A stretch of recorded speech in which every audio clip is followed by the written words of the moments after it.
আসসালামু আলাইকুম রহমতুল্লাহি ওবারাকাতু। আজ শোনাবো ৭৩ নং সূরা মুজাম্মিল এর শানে নজুল।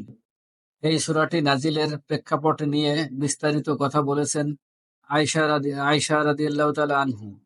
তাতে আগাগোড়া একটা চিত্র পাওয়া যায়। বর্ণনাটি মোটামুটি এরকম: নবুয়তের একেবারে শুরুর দিকের কথা। তখন ৫ ওয়াক্ত নামাজ ফরজ হয়নি, তবে নবীজির জন্য তাহাজ্জুদের নামাজ ওয়াজিব ছিল।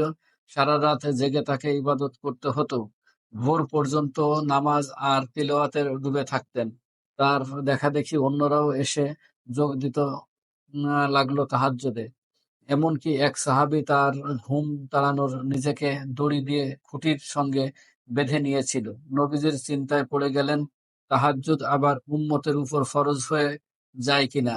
অন্যদিকে এভাবে রাত জেগে ইবাদত করাটা সাহাবীদের জন্য তো বটেই, নবীজির জন্য ছিল ভীষণ কষ্টের। দাঁড়িয়ে থাকতে থাকতে পা ফুলে যেত।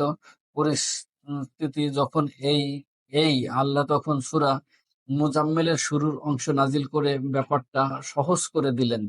সারা রাত আর জাগতে হবে না, রাতের অর্ধেক বা ৩ ভাগের ১ ভাগ জাগাই যথেষ্ট। পরে এসে সূরায় শেষ অংশে নাজিলের মধ্য দিয়ে তাহাজ্জুদের নফল করে দেওয়া হয়।